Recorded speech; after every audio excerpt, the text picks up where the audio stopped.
IPL വന്നിരിക്കുന്ന എല്ലാ ദൈവമക്കൾക്കും സ്നേഹമെന്ന് അറിയിക്കുന്നു. നമ്മുടെ ഇന്നത്തെ ചിന്തയ്ക്കായിട്ട് ആ ഒരു വേദഭാഗം വായിക്കാം. വെളിപ്പാട് 3:21 വായിക്കാം. 3:21 ഞാൻ എന്നോടുകൂടെ ജയിക്കുന്നവന് ഞാൻ എന്നോടുകൂടെ എന്റെ സിംഹാസനത്തിൽ ഇരിപ്പാൻ വരം നൽകും. ഞാനും ജയിച്ച് എന്റെ പിതാവിനോടുകൂടെ അവന്റെ സിംഹാസനത്തിൽ ഇരുന്നതുപോലെ തന്നെ ആത്മാവ് സഭകളോട് പറയുന്നത് എന്തെന്ന് ചെവിയുള്ളവർ കേൾക്കട്ടെ. ജയിക്കുന്നവന് എന്നോടുകൂടെ എൻ്റെ സിംഹാസനത്തിൽ ഇരിപ്പാൻ വരം നൽകും. ഹല്ലേലൂയ. നമുക്ക് ടുഡേയ്സ് മെസ്സേജ് ടൈറ്റിൽ ആരാണ് ജയിക്കുന്നത്? ഹല്ലേലൂയ. ആരാണ് ജയിക്കുന്നത്? Who will win? That's A title today. പ്രാർത്ഥിക്കാം. സ്വർഗീയ പിതാവേ, ഇന്ന് രാത്രികാലം IPA പ്രയർ ലൈനിൽ കർത്താവ് വിവിധ സ്ഥലങ്ങളിൽ നിന്നും വന്നിരിക്കുന്ന ഞങ്ങളെ ഓരോരുത്തരെയും സഹായിക്കണമേ, സംസാരിക്കണമേ. ഞങ്ങൾക്ക് ആവശ്യമായ ദൈവമേ സ്തോത്രം, സ്വർഗീയാലോചനകൾ ഞങ്ങളെ അറിയിക്കണമേ എന്ന് പ്രാർത്ഥിക്കുന്നു. ലോകം അതിൻ്റെ അന്ത്യത്തിലേക്ക് വന്നുകൊണ്ടിരിക്കുകയാണ്. കർത്താവേ സ്തോത്രം, ഞങ്ങൾ ഒരുങ്ങിയിരിപ്പാനായിട്ട് പ്രാർത്ഥിക്കുന്നു. ഞങ്ങൾ വായിച്ച പോലെ അത് ജയിക്കുന്നവന് എൻ്റെ സിംഹാസനത്തിൽ ഇരുത്തും. Thank you Jesus. ഹല്ലേലൂയ. താഴ്ത്തി ഏൽപ്പിക്കുന്നു. കടന്നു വയ്ക്കുന്ന എല്ലാ മക്കളെ അനുഗ്രഹിക്കണമേ. യേശുവിന്റെ നാമത്തിൽ അപേക്ഷിക്കുന്നു. കേൾക്കണം പിതാവേ. ആമേൻ, ആമേൻ. ഹല്ലേലൂയ. സ്തോത്രം. ഹല്ലേലൂയ. സ്തോത്രം. Thank you Jesus. ദൈവമക്കൾ പലരും പ്രാർത്ഥിച്ചു. എനിക്കിഷ്ടപ്പെട്ടു. പാസ്റ്റർ ചെറിയാനൊക്കെ പ്രാർത്ഥിച്ചു. അനുഗ്രഹിക്കപ്പെട്ട ആലോചന കേൾക്കണം, ദൈവം നമ്മളോട് സംസാരിക്കണം, സ്തോത്രം, വചനത്തിൽ കൂടി കൂടുതൽ കാര്യങ്ങൾ അറിയണം. അത് നല്ല അതൊക്കെയാണ് പ്രാർത്ഥന എന്ന് പറയുന്നത്. അങ്ങനെ വേണം. സ്തോത്രം. അങ്ങനെ നമ്മളൊരു സമർപ്പണ ബോധം ഉണ്ടെങ്കിൽ മാത്രമേ ദൈവാത്മാവ് നമ്മളോട് സംസാരിക്കത്തുള്ളൂ. സ്തോത്രം. ആ ഒരു കമ്മിറ്റ്മെൻറ്റ്, ആ ഒരു ഡിറ്റർമിനേഷൻ, ആ ഒരു സബ്മിഷൻ നമ്മുടെ ജീവിതത്തിൽ നമുക്കുണ്ടായിരിക്കണം. വിശേഷിച്ചും ദൈവവചനത്തിന് മുമ്പിൽ കടന്നു വരുമ്പോൾ. അങ്ങനെയാകുമ്പോൾ അനേക ആത്മീയ മർമ്മങ്ങൾ നമ്മളെ ഗ്രഹിപ്പിക്കും. ഹല്ലേലൂയ. ആദ്യമായിട്ട് ഒരു കാര്യം കൂടി പറഞ്ഞിട്ട് നമ്മൾ പ്രസിഡന്റ് ട്രംപിന് വേണ്ടി പ്രാർത്ഥിച്ചു. ഒരു കാര്യം കൂടി പറഞ്ഞിട്ട് നമുക്ക് വിഷയത്തിലേക്ക് നമുക്ക് കിടക്കാം എന്ന് ആഗ്രഹിക്കുകയാണ്. ഈ ഇന്നത്തെ പശ്ചാത്തലത്തിൽ പ്രസിഡന്റ് ട്രംപ് പലരും വിമർശിക്കുന്നുണ്ട്. പക്ഷെ ഒരു കാര്യം ആരും മനസ്സിലാക്കുന്നില്ല എന്നുള്ളതാണ് കാര്യം. നമ്മൾ ചരിത്രം പരിശോധിച്ച് കഴിഞ്ഞാൽ 1948 ഇസ്രായേൽ രാജ്യം രൂപീകരണമായത്. ഉണ്ട്. പല യുദ്ധങ്ങൾ 67 വാർ ഉണ്ടായിട്ടുണ്ട്. ആ ഇസ്രായേൽ രാജ്യം രൂപീകരണമായ സമയത്ത് യുദ്ധം ഉണ്ടായിട്ടുണ്ട്. 67 വാറൊക്കെയാണ് ഏറ്റവും വലുത്. 1973 വാർ ഉണ്ടായിട്ടുണ്ട്, യുദ്ധം ഉണ്ടായിട്ടുണ്ട്. ഓക്കെ, ആ ഏരിയയിൽ ഒരുപാട് യുദ്ധം ഉണ്ടായിട്ടുണ്ട്. ഇസ്രായേലിനെ നശിപ്പിക്കാൻ വേണ്ടിയുണ്ട്. ഉണ്ട്. പക്ഷെ അമേരിക്ക ഇതിലെല്ലാം സപ്പോർട്ട് ചെയ്തിട്ടുണ്ട്. എന്തോ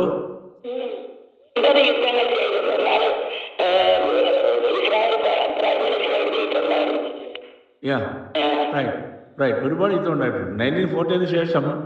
അപ്പം ഞാൻ പറയാൻ വന്നൊരു വിഷയം, ഇതിൽ ചില കാര്യങ്ങൾ കിടപ്പുണ്ട്. അതായത് ഇത്രയും യുദ്ധങ്ങളിൽ അമേരിക്ക എല്ലാം സഹകരിച്ചിട്ടുണ്ട്, കാര്യങ്ങളൊക്കെ ചെയ്തിട്ടുണ്ട്. ഉണ്ട്. എന്നാൽ ഇത് പരിശോധിക്കുകയാണെങ്കിൽ ഈ ട്രംപാണ് ഏറ്റവും ഫുൾ സപ്പോർട്ട് ഇപ്പം ചെയ്തത്, ഈ ഇസ്രായേലിനെ സപ്പോർട്ട് ചെയ്തിരിക്കുന്നത്. കാര്യം ബൈ ആക്ഷനിൽ കൂടെ നമുക്ക് കാണാൻ പറ്റും. ഉദാഹരണത്തിന് ഒരു കാര്യം പറയാം, അതുപോലെ പറഞ്ഞിട്ട് നമുക്ക് വിഷയത്തിലേക്ക് കിടക്കാം. ഞാൻ മാറാനാട് വോയിസിൽ അനേക വർഷങ്ങൾക്ക് മുമ്പ് എല്ലാ മാസവും ആർട്ടിക്കിൾ എഴുതുമായിരുന്നു. എത്ര പേര് അത് നോട്ട് ചെയ്യണമെന്ന് എനിക്ക് അറിയത്തില്ല. ഇപ്പോഴും എന്നോട് പറയും ആർട്ടിക്കിൾ എഴുതണം. കാര്യം പുതിയ രീതിയിലായിരുന്നു അത് പ്രസൻറ്റ് ചെയ്തിരുന്നത്. ഓക്കെ, അപ്പോൾ ഈ കാര്യങ്ങളൊക്കെ ആർട്ടിക്കിളിൽ കൊടുത്തിട്ട് പഠിച്ചിട്ടാണ് എഴുതുന്നത്. സ്തോത്രം. എന്നുവെച്ചാൽ 67 വാറിൽ പ്രസിഡന്റ് നിക്സൺ ആയിരുന്നു പ്രസിഡന്റ്. നിക്സൺ ഇസ്രായേലിനെ സപ്പോർട്ട് ചെയ്യുന്നുണ്ട്, കാര്യമൊക്കെ ശരി. പക്ഷെ നിങ്ങളൊരു സംഭവം ഞാൻ നിങ്ങളോട് പറയുകയാണ്. അതായത് പ്രസിഡന്റ് നിക്സൺ ഇസ്രായേലിനെ സപ്പോർട്ട് ചെയ്തിട്ടുണ്ട്, കാര്യമൊക്കെ ശരിയാണ്. പക്ഷെ അറ്റ് ദി സെയിം ടൈം അതായത് മെഡിറ്ററേനിയൻ സമുദ്രത്തിൽ അമേരിക്കയുടെ ഒരു കപ്പല് പടിഞ്ഞാറ് കിടപ്പുണ്ട്. ഓക്കെ, അതാണ് സംഭവമായി പറയുന്നത്. നിങ്ങൾ എത്ര പേര് പാസ്റ്റർ ചെറിയാനൊക്കെ ഓർമ്മയുണ്ടോ? അറിയാമോ? അറിയാം. അറിയാമല്ലോ. 67 വാറിൽ ഒരു മെഡിറ്ററേനിയൻ സമുദ്രത്തിൽ അമേരിക്കൻ കപ്പൽ കിടപ്പുണ്ട്. അവരെന്താ ചെയ്തുകൊണ്ടിരുന്നത് അറിയാം? അതാണ് ഇന്നത്തെ കാര്യം. അവർ ചെയ്തുകൊണ്ടിരുന്നത് ഈ ഇസ്രായേലിന്റെ മൂവ്മെന്റ്സ് ഇസ്രായേൽ ആർമിയുടെ മൂവ്മെൻറ്റ്സ് ഈജിപ്തിലോട്ട് പോകുന്നതും കിഴക്കോട്ട് പോകുന്നതും ഒക്കെ ഇവരുണ്ടല്ലോ, ഇവർ സീക്രട്ടായിട്ട് പിടിച്ചിട്ട് ബ്രിട്ടനിലോട്ട് അവിടെ ഇവരുടെ കേന്ദ്രമുണ്ട്, അവിടോട്ട് അയക്കും ഈ മെസ്സേജ്, ഇവരുടെ മൂവ്മെൻറ്റ്സ്. ആ ഇത് ഒരു വിധത്തിൽ പറഞ്ഞു കഴിഞ്ഞാൽ കൂടെ നിൽക്കുകയും ചെയ്യും, നമ്മുടെ ഭാഷ പറഞ്ഞ് ചതിയും, കാലച്ചോട്ടും കൂടെ നിൽക്കുകയും ചെയ്യും, ചവിട്ടുകയും ചെയ്യും. ഈ പരിപാടിയായിരുന്നു നിക്സൺ ചെയ്തത്. ഓക്കെ, നിക്സൺ ഫുൾ സപ്പോർട്ടൊക്കെ ഉണ്ട്, ലോകർക്കൊക്കെ എല്ലാവർക്കും അറിയാം അമേരിക്ക ഇസ്രായേലിനെ സപ്പോർട്ട് ചെയ്യുന്നു. പക്ഷേ ഇതാണ് അവർ ചെയ്തുകൊണ്ടത്. ഇതാര് കണ്ടുപിടിച്ചു? ഇസ്രായേൽ. അവർ കണ്ടുപിടിച്ചു. നമ്മൾ പഴയ നിയമത്തിൽ വായിക്കുന്നവരെ ഇസ്രായേലിനെ കളിപ്പിക്കാനൊന്നും ഒക്കത്തില്ല ദൈവമക്കളെ. ദൈവം കൈവിട്ടെങ്കിൽ മാത്രമേ ഇസ്രായേലിനെ കൈവിടാൻ പറ്റൂ, ഉപേക്ഷിക്കപ്പെടുകയുള്ളൂ. അറിയാം, മനസ്സിലായല്ലോ? അത് നമുക്കറിയാം. ഇത് ട്രിബുലേഷൻ ടൈം അല്ലേ, മഹോപദ്രവ കാലത്ത് രണ്ടാമത്തെ 3.5 വർഷക്കാലത്താണ് അവർ യഥാർത്ഥമായിട്ട് അവർ അവിടെ നിന്ന് ഓടിപ്പോകുന്നത്, പെട്രായിലേക്ക് ഓടിപ്പോകുന്നു, മോവാബ് ദേശത്തേക്ക് ഓടിപ്പോകുന്നു. ഇതൊക്കെ ബൈബിളിൽ പഴയ നിയമത്തിൽ കിടപ്പുണ്ട്. ഓക്കെ, അപ്പോൾ ഇവരെന്ത് ചെയ്തു? ഈ അമേരിക്കൻ കപ്പലിനെ കുഞ്ഞോത്സവർക്ക് അറിയാം, ഭാഷ ചെറിയാന്നറിയാം? അറിയത്തില്ല. ഇവരെന്ത് ചെയ്തറിയാം? ഇസ്രായേൽ എന്ത് ചെയ്തെന്ന് ചോദിച്ചു കഴിഞ്ഞാൽ ഇവർ കണ്ടുപിടിച്ചു, കൂടെ നിൽക്കുകയും ചെയ്യും, കാലം ചവിട്ടുകയും ചെയ്യും. ഇന്ന് ക്രിസ്തീയ ലോകത്തിലുണ്ട്. ഇവരെന്ത് ചെയ്ത്? ഇസ്രായേൽ ഈ അമേരിക്കൻ കപ്പലിനെ മുക്കി. അവർ ഇസ്രായേൽ കപ്പലിനെ, അമേരിക്കൻ കപ്പലിനെ അവർ മുക്കി. ആര്? ഈ ചതിവ് ചെയ്യുന്ന ഇസ്രായേൽ അമേരിക്കൻ കപ്പലിനെ അവർ മെഡിറ്ററേനിയൻ സമുദ്രത്തിൽ മുക്കി. കുറെ പേര് മരിച്ചു തോന്നുന്നു. എന്നിട്ട് അവരെന്ത് ചെയ്തറിയോ? ഇവൻ അവസാനം പറഞ്ഞതെന്നറിയോ? അതേ, ഞങ്ങൾക്കൊരു തെറ്റ് പറ്റി, ഞങ്ങൾക്ക് അറിയത്തില്ലായിരുന്നു അമേരിക്കൻ കപ്പലാണെന്ന്. ഇവർ പറഞ്ഞ എക്സ്ക്യൂസാണ് അത്. ഇസ്രായേൽ പറഞ്ഞൊരു എക്സ്ക്യൂസ്. അതേ, ഞങ്ങൾക്ക് അങ്ങനെയല്ലേ പറയാൻ പറ്റുള്ളൂ. അതേ, ഞങ്ങൾക്ക് അറിയത്തില്ലായിരുന്നു അമേരിക്കൻ കപ്പലാണെന്ന്. കേൾക്കണം, മനസ്സിലായോ? അപ്പം അമേരിക്കൻ പ്രസിഡന്റ് ഇത് ഈ വാറിലൊക്കെയും കാര്യമൊക്കെ ശരിയാണ്. അതെ,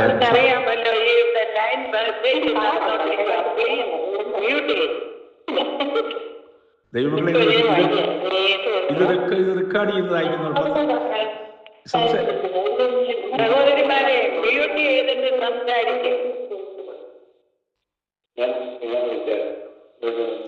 നിങ്ങളെ സംസാരം കഴിഞ്ഞിട്ട് ഞാൻ സംസാരിക്കും. എന്തൊരു കഷ്ടമായത്. എനിക്കിത് അയക്കാനൊക്കത്തില്ല. ഇത് 16,000 പേർക്ക് ഇത് അയക്കുന്നതാണ് ദൈവമക്കളെ. എന്തൊരു മോശമായത്.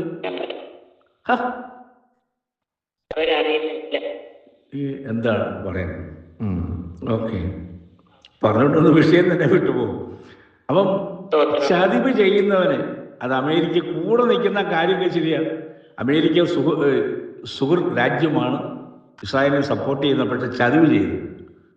നിക്സന്റെ കാലത്ത് ആ കപ്പലിനെ അവർ മുക്കി, എന്നിട്ട് സംബന്ധിച്ച് മുക്കി. മനസ്സിലായി? ആ കപ്പൽ താന്നു. അറിയോ? ആലടിയ. ഞാൻ മാറാതെ വോയിസിൽ പണ്ട് ഇത് ലേഖനത്തിൽ എഴുതിയിട്ടുണ്ട്. ഓക്കെ, അപ്പൊ ഇതൊക്കെ നടന്ന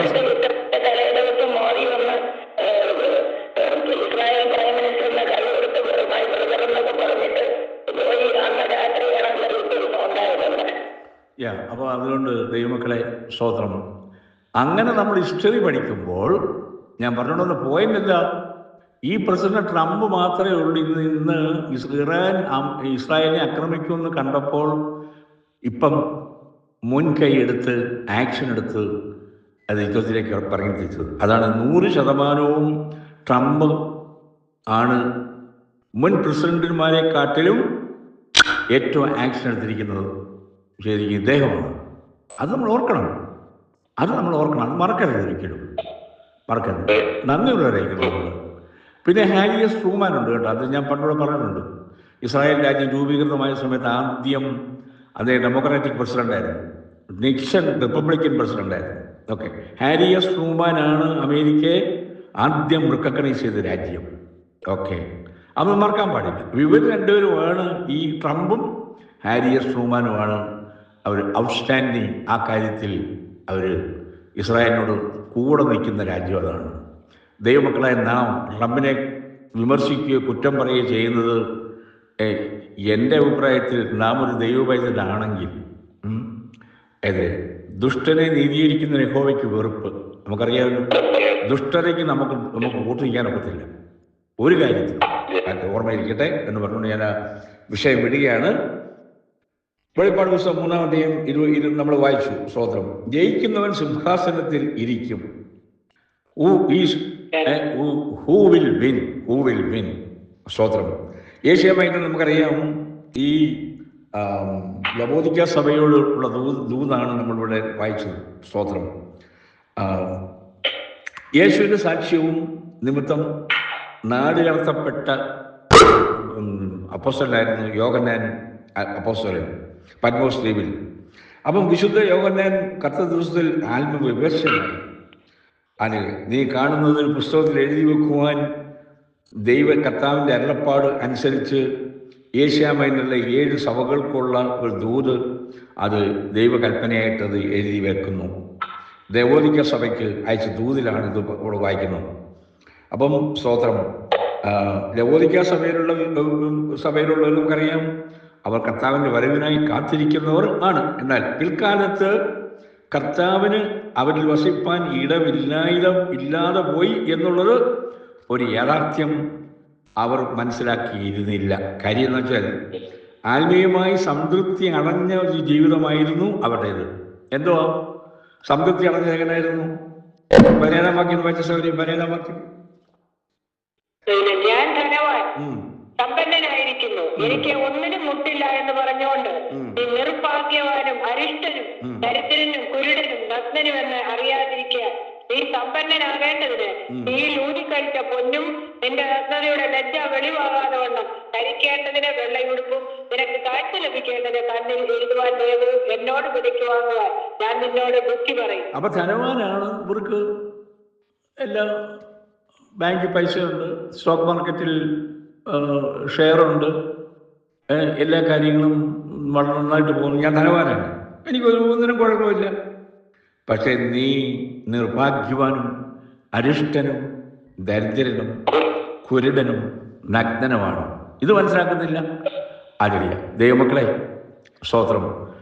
ഞാനെപ്പോഴും പറഞ്ഞു, കേരളക്കരയിൽ നിന്നും നമ്മളെ ദൈവങ്ങളെ കൊണ്ടുവന്നു. നമ്മളെല്ലാവരും ധനവാന്മാരാണ്. പക്ഷെ ആത്മീയമായിട്ട് നമ്മൾ എങ്ങനെ ആയിരിക്കുന്നു? കുരുടനാണോ? നഗ്നനാണോ? അറിയില്ല. വചനത്തെ നാം എത്രത്തോളം ബഹുമാനിക്കുന്നുണ്ട്? വചനത്തിന് വേണ്ട പ്രാധാന്യം നമ്മൾ കൊടുക്കുന്നുണ്ടോ? ഇപ്പൊ പറഞ്ഞ പോലെ, നിക്സന്റെ കാര്യം പറഞ്ഞ പോലെ, കൂടെ നിൽക്കുകയും ചെയ്യും, കാലെ ചവിട്ടുകയും ചെയ്യും. ഇസ്രായേലിനെ സപ്പോർട്ടാണെന്ന് പറയുകയും ചെയ്യും. ഇസ്രായേലിന്റെ സീക്രട്ടൊക്കെ പിടിച്ചു വെച്ച് എടുത്ത് ശത്രുക്കൾക്ക് കൊടുക്കുക.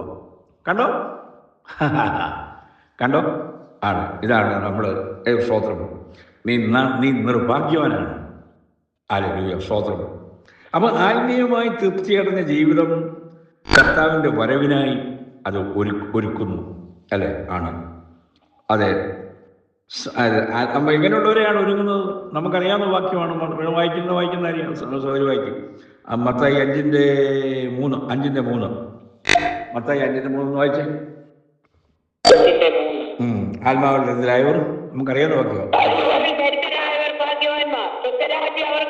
ആമേൻ. അപ്പൊ ആത്മാവിൽ ദരിദ്രരായവരാണ് ഭാഗ്യവാന്മാർ. ഞാൻ ധനവാനാന്ന് പറഞ്ഞു കഴിഞ്ഞാൽ, ഞാൻ പണ്ട് അഭിഷേകം പ്രാപിച്ചതാണ്, ഞാൻ ഒരുപാട് കാര്യങ്ങളൊക്കെ ചെയ്തതാണ്. ഒന്നുമില്ല ദൈവമക്കളെ, സ്തോത്രം. ആത്മാവിൽ ദരിദ്രരായിരിക്കണം നാം. ഹല്ലേലൂയ. പണ്ട് ഞാൻ അതൊക്കെ ഇതൊക്കെ ചെയ്തെന്ന് പറഞ്ഞുകൊണ്ട് വല്ല കാര്യമുണ്ടോ? ആരോഗ്യം ഉണ്ടെങ്കിൽ കർത്താവിന് വേണ്ടി പ്രവർത്തിക്കണം, അല്ലേ? വേദോത്സവം വായിക്കാൻ നമുക്ക് കഴിവുണ്ടെങ്കിൽ ചെയ്യണം. മാറി കുത്തിയിരിക്കുകയല്ലേ ചെയ്യേണ്ടത്. സ്തോത്രം. ഹല്ലേലൂയ. നമുക്ക് നമ്മളാലാവോളം നമ്മളെ ആക്കിയിരിക്കുന്ന സ്ഥലത്ത് നമ്മൾ വിശ്വസ്തമാവണം. അത് ചെയ്തെങ്കിൽ മാത്രമേ ആത്മാദരിദ്രരായവർ ഭാഗ്യവാന്മാർ, സ്വർഗരാജ്യം അവർക്കുള്ളത്. ഹല്ലേലൂയ. ലവോദിക്ക സഭയിലുള്ളവർക്ക് ഒന്നിനും മുട്ടില്ല, ധനവാനാണ്, കാര്യങ്ങളൊക്കെ ശരിയാണ്. പക്ഷെ നീ നിർഭാഗ്യവാനാണ്. മനസ്സിലാക്കാം. അത് കേൾക്കാൻ ഇടയാകരുത്. സ്തോത്രം. അപ്പം യേശു പറഞ്ഞത്, എനിക്ക് യാതൊരു, അതൊന്ന് വായിക്കും. പൗലോസ് പറഞ്ഞത് 1 കൊരിന്ത്യർ 4-ന്റെ 5-ാം വാക്യം, 4-ന്റെ 4 ഒന്ന് വായിക്കും. 4-ന്റെ 4, 4-ന്റെ 4. എനിക്ക് യാതൊരു കുറ്റത്തെ കുറിച്ച് ബോധമില്ലെങ്കിലും അതിനാൽ ഞാൻ നീതിമാനെന്ന് വരികയില്ല, എന്നെ വിധിക്കുന്നത് കർത്താവാകും. അപ്പം എനിക്ക് യാതൊരു കുറ്റത്തെ കുറിച്ച് ബോധം കഴിഞ്ഞാൽ ഞാൻ നീതിമാനാകുന്നില്ല. പൗലോസ് പറയാണ്. സ്തോത്രം. അപ്പം നമുക്ക് ആത്മീയമായ വിശപ്പ്, ദാഹം ആവശ്യമാണ്. ഓ ഹല്ലേലൂയ, സ്തോത്രം. അപ്പോൾ ഞാൻ പ്രാർത്ഥിക്കുന്ന ആളൊക്കെയാണ്, ഇനി ഞാനെല്ലാം തികഞ്ഞിരിക്കുകയാണ്. ആ ഒരു രീതി, ആ ഒരു മനോഭാവത്തിലാണ് നാം ആകരുത്. സ്തോത്രം. വിശപ്പുള്ളവർ അല്ലേ അവന് സന്നിധിയിലേക്ക് ഓടിയെത്തും. എനിക്കിന്ന് ദൈവം നിന്റെ ശബ്ദം കേൾക്കണം. അനുദിനം ആത്മാവിൽ വളരുന്ന അനുഭവമാണ് ക്രിസ്തീയ ജീവിതം, അല്ലേ? അപ്പൊ ലവോദിക്ക സഭയിലെ ഉള്ളവർ നമുക്കറിയാം, കർത്താവിനോട് കൂടെ അവൻ ഇരിക്കുന്ന സിംഹാസനത്തിൽ ഇരിക്കുവാൻ വിളിക്കപ്പെട്ടവരാണ്. എന്നാൽ കർത്താവ് അവരെ ശ്രദ്ധിച്ചു നോക്കിയപ്പം അവരിൽ വാസം ചെയ്യുവാൻ കഴിയാത്ത വിധം ദൈവത്തിൽ നിന്നും വിദൂരമായി ഇരിക്കുന്ന കാഴ്ചയാണ് കാണുന്നത്. ലവോദിക്ക സഭയോട് ദൈവം നോക്കിയപ്പം അവരോട് ഇരിക്കാൻ പറ്റുന്നില്ല, അവരോട് ഇരിക്കാനുള്ള ഇല്ല, ആ മാനദണ്ഡം അവർക്കില്ല, യോഗ്യതയില്ല. സ്തോത്രം. നമുക്കറിയാം, നമ്മുടെ കർത്താവ് യഹോവ ദൈവം കരുണയും ദീർഘക്ഷമയും മഹാദൈവം ഉള്ളവരാണ്, അല്ലേ? അതെ. മാനസാന്തരത്തിന് അവസരം നൽകുമ്പോൾ സ്തോത്രം, ഇത് നമ്മൾ വായിക്കുന്നുണ്ടല്ലോ, നീ ശീതവാനോ ഉഷ്ണവാനോ ആയിരുന്നെങ്കിൽ, അല്ലേ, കൊള്ളാമായിരുന്നു, അല്ലേ? സ്തോത്രം. നീ, അതെ, നമുക്കറിയാവുന്ന വാക്യമാണ്. ശീതവാനോ ഉഷ്ണവാനോ ആയിരുന്നെങ്കിൽ കൊള്ളാമായിരുന്നു. അതെ. ഇതൊന്നും അല്ലാത്ത അവസ്ഥയിൽ മാനസാന്തരപ്പെട്ടില്ല എങ്കിൽ നിന്നെ എൻ്റെ വായിൽ നിന്ന് ഉമിണ്ണുകളെ. ഓ ഹല്ലേലൂയ. ഉമിണ്ണുകളെ എന്ന് പറഞ്ഞാൽ നരകത്തിൽ കൊണ്ടിടുന്നു. വിശ്വാസിയായിരിക്കാം, വിശ്വാസിയുടെ ലേപനുണ്ടായിരിക്കാം. എന്തോ നരകത്തിൽ കൊണ്ടിടുന്നു. വിശ്വാസിയാണെന്ന് പറഞ്ഞുകൊണ്ട് കാര്യമില്ല. അതെ, ഉമിണ്ണുകളെയും. സ്തോത്രം. മുന്നറിയിപ്പ് തന്നിരിക്കുകയാണ്, വാണിംഗാണ്. അപ്പം ആത്മീയമായി ഈ താഴ്ന്ന നിലവാരത്തിൽ നിന്ന് ഉദ്ധരിക്കപ്പെടുവാൻ ബുദ്ധിപദേശം തരികയാണ്. ഹല്ലേലൂയ. നമ്മൾ 18-ാം വാക്യത്തിൽ വായിച്ചത്, നമ്മൾ ഈ വെളിപ്പാട് 3:18 വായിച്ചേ. 18. നീ സമ്പന്നൻ ആകേണ്ടതിന് തീയിൽ ഊതിക്കഴിച്ച പൊന്നു, നിന്റെ നഗ്നതയുടെ ലജ്ജ വെളിമാറാത്ത വണ്ണം ധരിക്കേണ്ടതിന് വെള്ളയുടുപ്പും, നിനക്ക് കാഴ്ച ലഭിക്കേണ്ടതിന് കണ്ണിൽ എഴുതുവാൻ ലേപവും എന്നോട് വിലയ്ക്ക് വാങ്ങുവാൻ നിന്നോട് ബുദ്ധി പറയും. തീയിൽ ഊതിക്കഴിച്ച പൊന്ന്. അപ്പൊ വിശ്വാസത്തിൽ സമ്പന്നരാകേണ്ടതിന് തീയിൽ ഊതിക്കഴിച്ച പൊന്ന് വിലയ്ക്ക് വാങ്ങണം.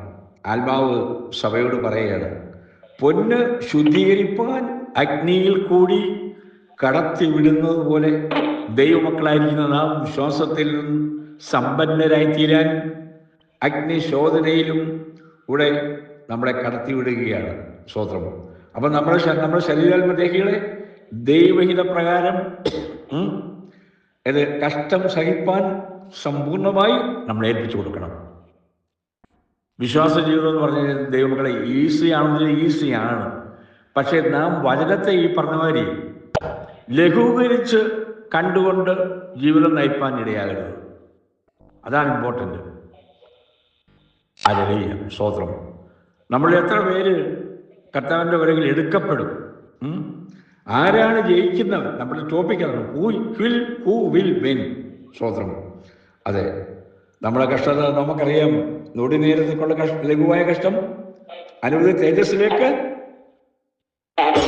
നൊടി നേരത്തേക്കുള്ള കഷ്ടം അനവധി തേജസ്സിലേക്ക് നമ്മെ നയിക്കുന്നതാണ്, അല്ലേ? സ്തോത്രം. അതെ, ആ പ്രത്യാശ അതെല്ലായ്പ്പോഴും നമുക്കുണ്ടായിരിക്കണം. സ്തോത്രം. ഈ 3:17 വാക്യത്തിൽ ഒരു വാക്യം കിടപ്പുണ്ട്, അതൊന്ന് വായിക്കും. 17 വാക്യം ഒന്നുകൂടി വായിക്കും. 17 വാക്യം. ഞാൻ ധനവാൻ സമ്പന്നനായിരിക്കുന്നു, എനിക്ക് ഒന്നിനും മുട്ടില്ല എന്ന് പറഞ്ഞുകൊണ്ട് നീ നിർഭാഗ്യവാനും അരിഷ്ടനും ദരിദ്രനും കുരുടനും നഗ്നനും അറിയിരിക്കുക. വെള്ളയുടുപ്പ് 18-ാം വാക്യത്തിൽ കിടക്കുന്നു. 18-ാം വാക്യത്തില് നീ വെള്ളയുടുപ്പ്. സമ്പന്നനാകേണ്ടതിന് നീ ലൂതിക്കഴിച്ച പൊന്നും നിന്റെ നഗ്നതയുടെ ലജ്ജ വെളിവാകേണ്ടത് വണ്ണം ധരിക്കേണ്ടതിന് വെള്ളയുടുപ്പും നിനക്ക് കാഴ്ച ലഭിക്കേണ്ട കണ്ണിൽ എഴുതുവാൻ വിലയ്ക്ക് വാങ്ങുവാൻ ഞാൻ നിന്നോട് കൽപ്പിച്ചു. വെള്ളയുടുപ്പെന്ന് പറയുമ്പോഴത്തേക്ക് ഈ സ്കൂളില് നമുക്കറിയാം, നമ്മുടെ കേരളക്കരയിൽ വന്നവരാണ്, യൂണിഫോം ഉണ്ട്. അപ്പൊ ഇവിടെ ഒരു യൂണിഫോം ദൈവമക്കൾക്ക് ഇവിടെ പ്രിസ്ക്രൈബ് ചെയ്യുകയാണ്. അതായത് നമ്മൾ ചിന്തിക്കുന്നുണ്ടോ? വെള്ള ഉടുപ്പ് ഇത് പറയുമ്പോൾ നമ്മൾ വിചാരിക്കുക നമ്മൾ ഏതാണ്ട് ഇതൊരു യൂണിഫോമാണ്. ദൈവമക്കൾക്കുള്ള യൂണിഫോം ഇതാണ്, വെള്ള ഉടുപ്പാണ്. അത് എത്ര പേര് ഏറ്റെടുക്കാതിരിക്കുന്നു എന്ന് വെച്ചാൽ ഞാനിപ്പോൾ അതിനെക്കുറിച്ചൊന്നും അഭിപ്രായം പറയുന്നില്ല. പക്ഷെ ദൈവമക്കളായിരിക്കുന്നവര് അത് ഉണ്ട്.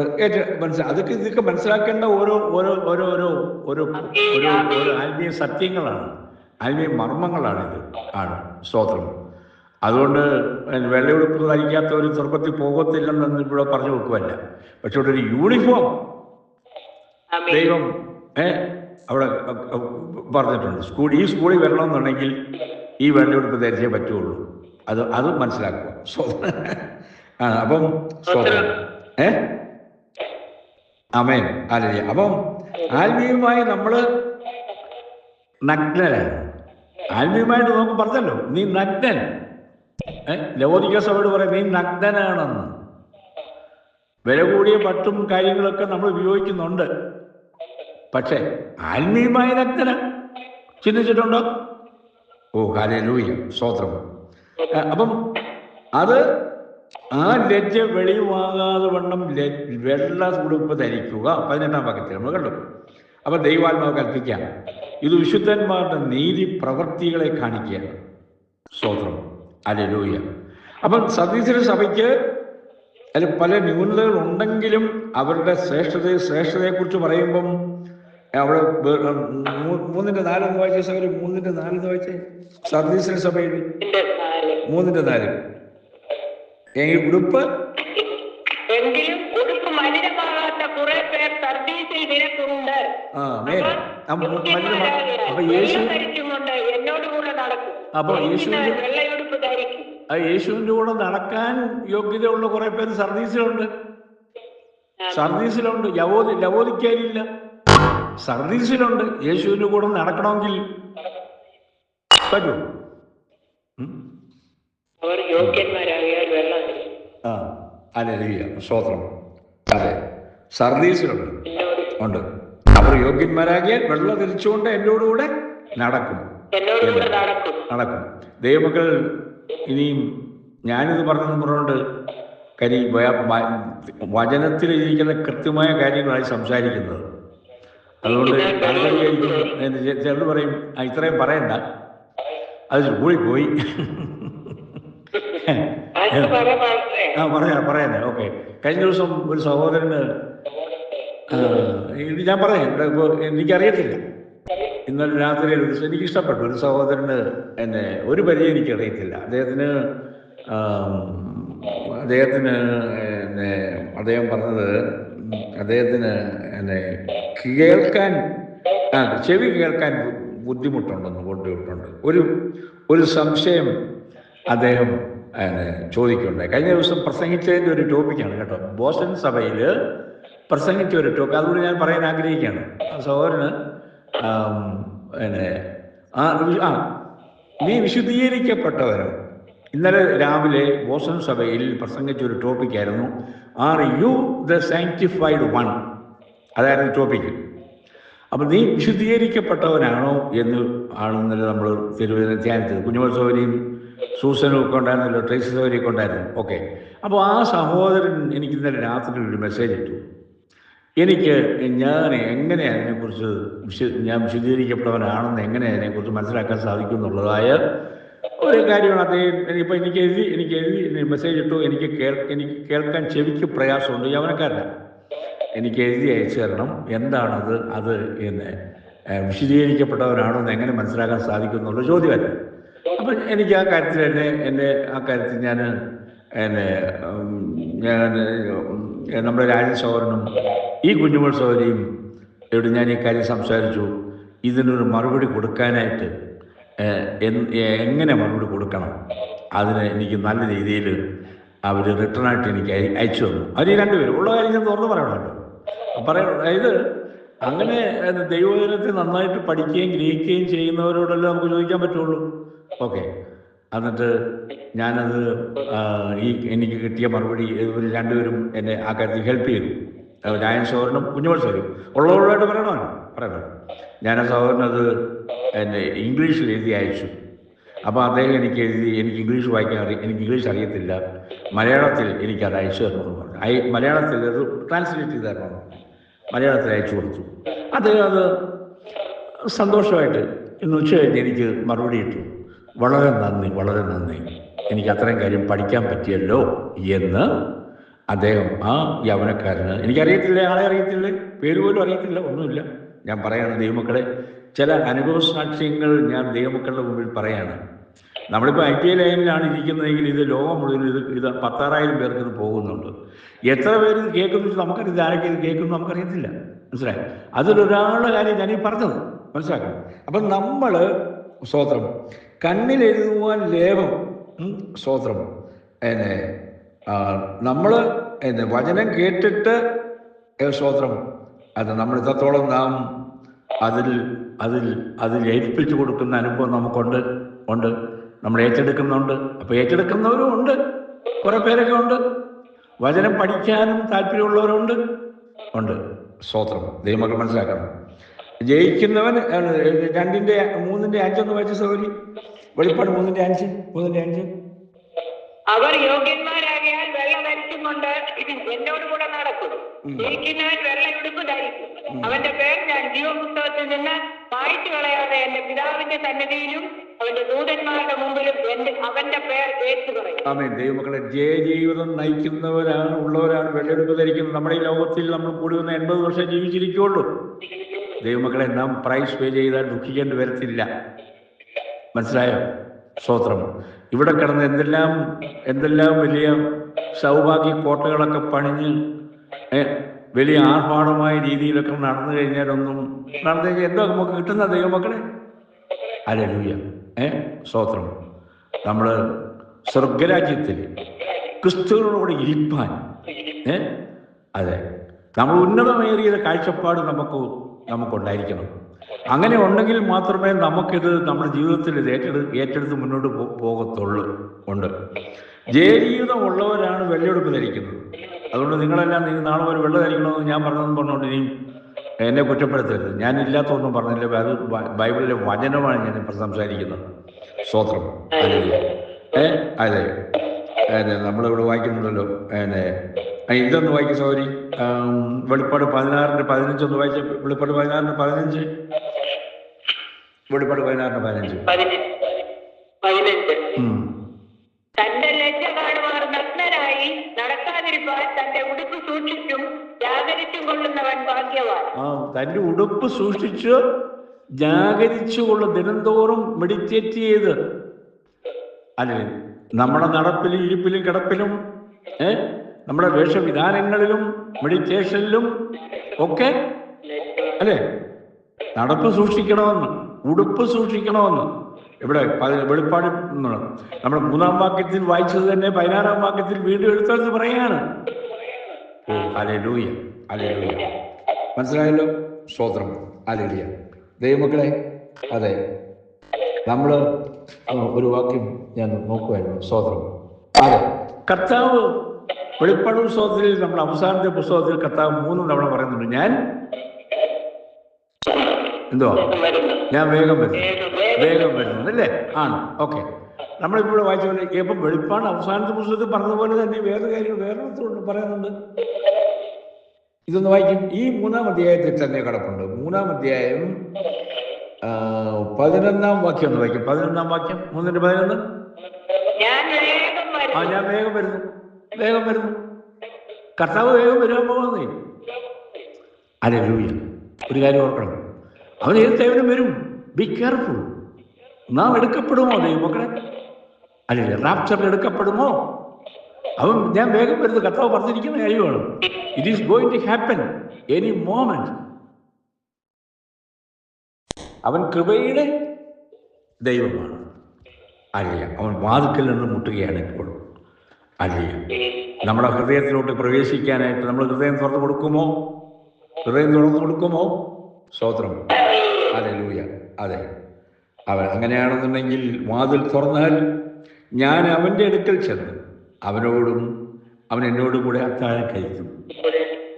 അല്ലേ, അപ്പം അവൻ്റെ സഹിത്വം കണ്ടോ, അവൻ്റെ സ്നേഹം കണ്ടോ? അവൻ നമ്മൾ വാതിൽ തുറന്നു കൊടുത്താൽ അവൻ നമ്മോട് കൂടെ വന്ന് അത്താഴം കഴിക്കുമെന്ന്. അല്ലേ, ഞാൻ ഇനി അധിക സമയം എടുക്കാൻ ആഗ്രഹിക്കുന്നില്ല. നമ്മുടെ പുറത്തുനിന്നുള്ള ദൈവമക്കളുണ്ടല്ലോ, അവർക്കിപ്പോൾ ന്യൂയോർക്ക്, ഫ്ലോറിഡയിലൊക്കെ ഉള്ളവർക്ക് 10 മണിയാകാൻ പോവുകയാണ്. അതുകൊണ്ട് ഞാനധികം സമയം എടുക്കാൻ ആഗ്രഹിക്കുന്നില്ല. അതുകൊണ്ട് നാം സമ്പൂർണ്ണ വിശുദ്ധീകരണം. അതെ, അല്പം മുമ്പേ ഞാൻ പറഞ്ഞു. അപ്പോൾ ഒരു സഹോദരൻ എഴുതി ചോദിച്ചു നമുക്ക് എങ്ങനെ വിശുദ്ധീകരണം അതില്ലെങ്കിൽ ആ മാനദണ്ഡത്തിലേക്ക് വരാൻ സാധിക്കും? സ്തോത്രം. നാം ശാരീരിക മരണം നമ്മൾക്ക് സംഭവിക്കുമ്പോൾ സകല വിശുദ്ധന്മാരുടെ ആത്മാക്കൾ അവർ രക്ഷയുടെ അനുഭവം ഉള്ളവരായാലും അതായത് വിശുദ്ധീകരിക്കപ്പെട്ടവരായാലും എല്ലാവരും പർദീസയിലോട്ട് ചെല്ലുന്നത്. ക്രൂശിലെ കള്ളം വെച്ചപ്പോഴും കൂടെ ഉണ്ടായിരുന്നില്ലേ, നീ ഇന്ന് എന്നോട് പർദീസയിൽ ഇരിക്കുമെന്ന് നമ്മൾ കാണുന്നുണ്ട്, വായിക്കുന്നുണ്ട്. പർദീസയിൽ ഒരു സ്ഥാനം ലഭിച്ചതായിട്ട് ലൂക്കോസ് വായിക്കുന്നുണ്ട്. പർദീസായിക്ക് 1-ാം സ്വർഗമുണ്ട്, 2-ാം സ്വർഗമുണ്ട്, 3-ാം സ്വർഗമുണ്ട്. ഇങ്ങനെ 3 ഭാഗങ്ങൾ അല്ലേ നമുക്ക് കാണാൻ പറ്റുന്നുണ്ട്. അപ്പം മരിച്ചുപോയ വിശുദ്ധന്മാരുടെ ആത്മാക്കൾ അവർ ജീവിച്ചിരുന്ന കാലവും പ്രാപിച്ച അനുഭവങ്ങളും അനുസരിച്ച് ആയിരിക്കും ഈ സ്ഥലത്തോട്ട് പോകുന്നത്. അല്ലേ, നമ്മൾ ഈ വെളിപ്പാട് വായിക്കുന്നുണ്ടോ? ഞാൻ പുതിയ ആകാശവും പുതിയ ഭൂമിയും അല്ലേ? എന്താ സൂസൻ ഓർമ്മയുണ്ടോ? ഇല്ലേ? ഉണ്ടോ? ഉണ്ടോ? ഉണ്ടല്ലേ? ഇല്ലായിരിക്കും. 21-ാം 1-ാം വാക്യം വായിക്കും. ആ, പുതിയ ആകാശവും അതെ അതെ.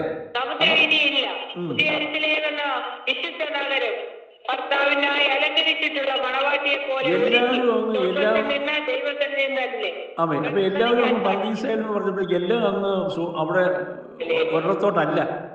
1-ാം സ്വർഗമുണ്ട്, 2-ാം സ്വർഗമുണ്ട്, 3-ാം സ്വർഗമുണ്ട് അല്ലേ? അന്ന് വിശുദ്ധന്മാരുടെ ആത്മാക്കൾ നാം അതുകൂടെ അറിഞ്ഞിരിക്കണം. സ്തോത്രം. നമ്മൾ ജീവിച്ചിരുന്ന കാലം പ്രാപിച്ച ആത്മീയ അനുഗ്രഹങ്ങൾ അനുസരിച്ചായിരിക്കും നമ്മൾ വിശ്രമിക്കുന്നത്. നിത്യതയിലും പുതിയ ഭൂമിയുണ്ട്, പുതിയ ആകാശമുണ്ട്, പുതിയ യെരൂശലേമുണ്ട്. ഓർമ്മയിരിക്കണം. ഹല്ലേലൂയ. ഇതൊക്കെ ഇന്ന് എനിക്ക് അറിയാം. ഇതൊക്കെ അല്ല സഭകളിൽ പഠിപ്പിക്കാൻ സമയം കാണത്തില്ല, എനിക്കറിയത്തില്ല. അപ്പം നമ്മൾ വേറൊരു കാര്യം കാണും. നമ്മൾ ചില ആത്മീയ സത്യങ്ങൾ ഇതൊന്ന് വായിക്കും. എഫേസ്യർ 4:10 വായിച്ചേ. എഫേസ്യർ 4:10. എഫേസ്യർ 4:10. യെസ്.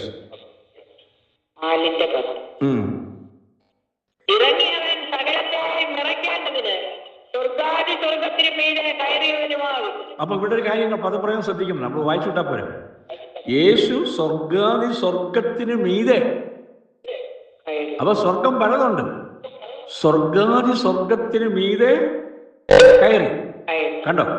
അപ്പൊ 1-ാം സ്വർഗമുണ്ട്, 2-ാം സ്വർഗമുണ്ട്, 3-ാം സ്വർഗമുണ്ട്. പൗലോസ് പറഞ്ഞ ഓർമ്മയുണ്ടല്ലോ, പിന്നെ അത് വായിക്കാം. 2 കൊരിന്ത്യർ 12:2 വായിച്ച്. 2 കൊരിന്ത്യർ 12:2. 2 കൊരിന്ത്യർ 12:2. ഞാൻ അറിയുന്നു, അവൻ 14 സംവത്സരം മുമ്പേ 3-ാം സ്വർഗത്തോട് എടുക്കപ്പെട്ടു.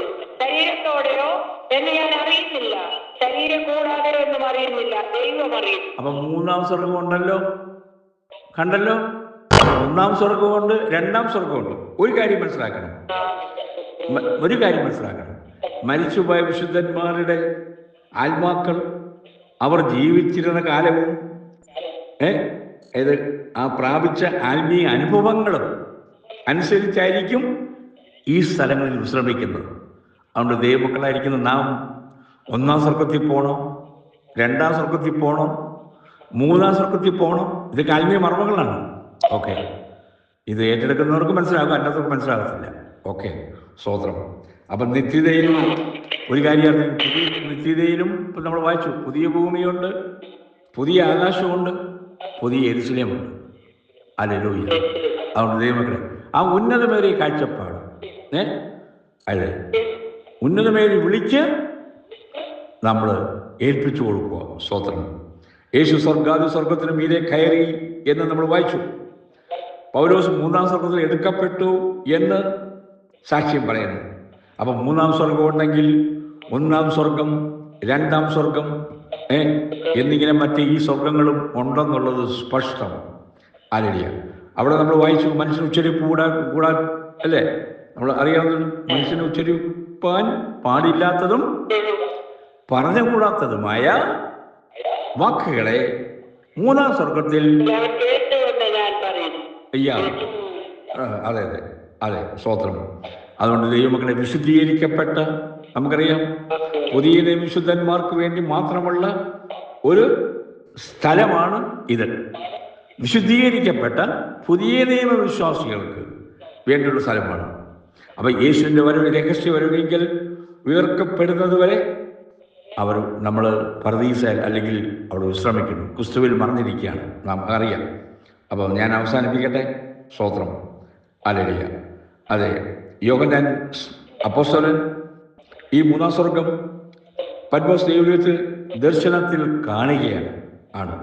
പുതിയ യെരൂശലേമിൽ അല്ലേ, പുതിയ യെരൂശലേം, അതെ പുതിയ യെരൂശലേം അല്ലേ, യെരൂശലേമിനോട് അത് ഒക്കുന്നു. ക്രിസ്തുവിൻ്റെ മണവാട്ടിയായ പുതിയ യെരൂശലേം പൂർണ്ണമാക്കപ്പെട്ട പുതിയ വിശുദ്ധന്മാരുടെ അവകാശവും വാസസ്ഥലവും ആണ്. അതുകൊണ്ട് വലിയ കുഞ്ഞാടിൻ്റെ കാന്തയായ മണവാട്ടിയെ കാണിച്ചു തരാം എന്ന് വിശുദ്ധ യോഹന്നാനോട് ദൈവാത്മാവ് സംസാരിക്കുകയാണ് അല്ലേ. അതുകൊണ്ട് നമുക്ക് സ്തോത്രം ഒരു വൻമലയിലോട്ട് കൂട്ടിക്കൊണ്ട് പോയി അല്ലേ. സ്തോത്രം. അതൊന്ന് വായിച്ചിട്ട് നമുക്ക് അവസാനിപ്പിക്കാം. വെളിപ്പാട് 21-ാം അധ്യായം 9-11 എന്ന് വായിച്ച്. വെളിപ്പാട് 21-ാം അധ്യായം 9-11.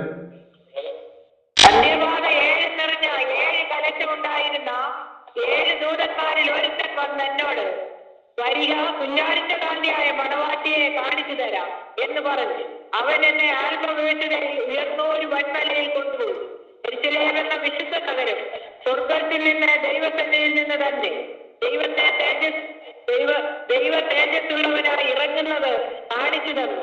അതിന്റെ ജ്യോതിസ് ഏറ്റവും വിലയേറിയ യജ്ഞത്തിന് തുല്യമായി വലിയ സ്വച്ഛതയുള്ള സൂര്യകാന്തം പോലെ ആയിരുന്നു. ആമേൻ.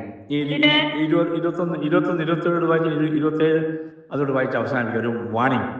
21-27 കുഞ്ഞാടിന്റെ അല്ലല്ലേ ഈ വെളിപ്പാട് അതല്ല കുഞ്ഞോട് സംസ്ഥ അതല്ല. 21-27 21-27 കുഞ്ഞാടിന്റെ ജീവോത്സവം. കുഞ്ഞാടിന്റെ ജീവോത്സവത്തിൽ എഴുതിയിരിക്കുന്നവരല്ലാതെ അശുദ്ധമായത് യാതൊന്നും മ്ലേച്ഛതയും ദോഷവും പ്രവർത്തിക്കുന്നവൻ ആരും അതിൽ കടക്കത്തില്ല. ദൈവമക്കളെ, ഞാൻ അവസാനിപ്പിക്കട്ടെ. അതെ, ആരും കടക്കത്തില്ല. മ്ലേച്ഛതയുണ്ടെങ്കിൽ നമ്മൾ കേട്ട വചനത്തിൻ്റെ മുമ്പിൽ ദൈവമക്കളെ, നമ്മളെ ടോപ്പിക്ക് അതായിരുന്നല്ലോ അല്ലേ. അതായത് ആരാണ് ജയിക്കുന്നത്? Who will win? അല്ലേ, തോൽക്കുന്നവൻ ആരും അതിൽ കടക്കത്തില്ല. ആരാണ് പറഞ്ഞത്? അവിടെ ദൈവമക്കളെ നമുക്ക് താഴ്ത്തിയേൽപ്പിക്കാം. അതെ, മൂന്നാം സ്വർഗത്തോളം പൗലോസ് എടുക്കപ്പെട്ടു. അത് കാണിച്ചു കൊടുത്തു. നമുക്ക് മൂന്നാം സ്വർഗത്തോളം എടുക്കപ്പെടുവാൻ, അവിടെ ആയിരിക്കാൻ പുതിയ ഭൂമി വേണം, പുതിയ ആകാശം വേണം, പുതിയ യെരൂശലേം വേണം. പിന്നെ പുതിയ യെരൂശലേമിൽ തന്നെ സിയോനുണ്ട്. അത് ദൈവത്തിൻ്റെ വാസസ്ഥലമാണ്. ഓക്കെ, അത് വേറൊരു വിഷയമാണ്. ഞാൻ അവസാനിപ്പിക്കുകയാണ്. അതുകൊണ്ട് ദൈവമക്കളെ നമുക്ക് ദൈവസന്നിധി താഴ്ത്തിയേൽപ്പിക്കാം. ദൈവമായി നമ്മുടെ ഓരോരുത്തരെയും ഈ വചനത്തെ അനുഗ്രഹിക്കണം. Thank you. സൂസനെ വായിച്ചു തന്നതിൽ നന്ദി അറിയിക്കുന്നു. God bless you. Thank you. God bless you.